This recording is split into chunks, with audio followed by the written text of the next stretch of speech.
Hello there everyone and welcome to Altenew Academy. So today we're going to be creating this card which uses some of the beautiful florals from our exotic garden release. So I am going to be starting with one of my favourite sets from the release. So this is the beautiful blooming tulips and this is the one that we're going to be using today. So we're going to be using the leaves and the flowers, but I'm going to be missing out that stem today. So I'm going to start with the base layer for my flowers and I'm going to stamp 6 of these. I'm going to stamp 2 in each of the colours. So this one, for the base one, I am going to go with the Citrus Burst. So that was for our yellow flowers. For our orange flowers, I am going to start off with the beautiful Sun-Kissed ink. So I am stamping these onto a large piece of the classic Crest Solar White. It is really great for stamping images. So I am then going to move on to the pink one, and for this one I am going to be using the beautiful baby pink for the base layer. So I'm just going to stamp 2 of those into place onto my cardstock. I'm then going to take the second layer, and I always find that it helps to line this up before you ink this up, and then you can get it into place the first time. So for this one I am going to be using the maple yellow for the second layer of that yellow one. For the second layer of our orange flowers, I am going to be using the orange cream. I am loving this little combination with the yellow, the orange and the pink. I just think it's so tropical and so summery. I am loving it right now. So once I've finished with the orange ones, I'm then going to move on to the pink ones. And for these ones, for the second layer, I am going to be using the fuchsia ink. So again, I'm just going to stamp that into place onto that base layer. These do layer up really, really easily. And I just kind of line up the edges of the petals for this one. So I am going to move on to the third layers now. And for the yellow one, I am going to be using my favourite yellow, which is the Honey Drizzle. Again, just lining up the tips of those petals, and it's just going to give some really great details. You don't necessarily need to stamp this third layer if you don't want to, but I do find that it adds a lot of interest. So for the third layer of the orange one, I'm going to be using the Autumn Blaze ink. Again, lining up the tips of those little petals with these really beautiful, delicate kind of shading on this one.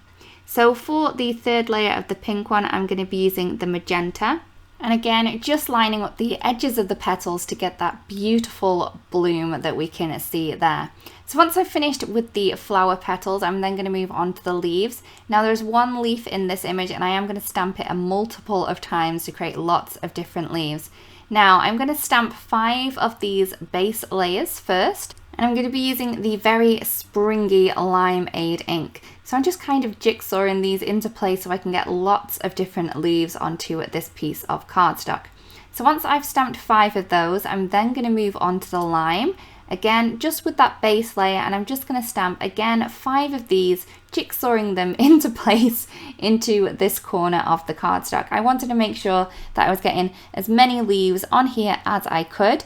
So as you can see, I do play around with this a little bit just to make sure that I am getting the full use of that piece of cardstock. I'm then going to use the second layer, of the leaf. So these have 2 layers. And for the second layer for the leaves that we are going to be stamping on top of the Limeade, I am going to be using the lime. So this is the one that we used for the other base layers of the other leaves. So once that's all done, I'm then going to take the fresh leaf ink and I'm going to stamp this same second layer onto the base layer of the other ones, which was using the lime. And this is going to create 2 different colorways of the same leaf. They're giving us a different look with the leaves. You can add lots of different colors if you wanted to, but I do love how fresh and spring-like these colors are. I'm then going to take the lime ink again to add the little stamen pieces. So these are the ones that come out from the center stamen. I don't know if it's all a stamen, but that's the one that I'm going to use with the lime. Once I have them all in place, I'm then going to take the center stamen bit and I'm going to be using the fresh leaf. So I'm just using the same greens as I used for the leaves to kind of keep everything the same colorways. I'm then going to take the coordinating die set and I'm just going to pop these into place around the around the stamped images, and I'm going to die cut these, and I am going to die cut everything. Once I've done that, I'm just going to snip off this little piece here. Now this is to help you line things up when you are stamping your stem, but as I'm not using the stems, I don't need these pieces, so I'm just going to snip them off and just pop them to the side. Once that's done, I'm then going to arrange my images. Now I did take a little time rearranging these and arranging them again and again just to make sure I was happy with the placement. I would recommend that you do start with the flowers first and then pop in the leaves. As long as you get the flowers in the right place, because they're going to be the focus point, you can then kind of cut into your leaves just to make sure you can see where you want them to go. I do find that cutting these down halfway gives you a lot more leaves as well, especially if you're tucking them underneath the flower and you're not going to see all of the leaf. You may as well kind of use two parts of it rather than kind of hiding it. So once I'm happy with the placement of everything now, I'm then going to take a piece of press and seal. I'm just going to pop this over that little arrangement that we have going on there, making sure that I do push this down quite firmly to get everything to stick to that little piece.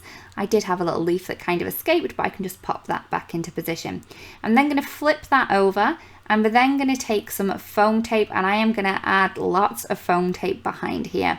So what I am doing is I'm trying to make sure that I am adding this foam tape over the joins of the cardstock, and that's going to kind of keep this together as one piece rather than lots of little die cuts. So once I'm happy with the amount of foam tape, all I'm going to do is remove the backing.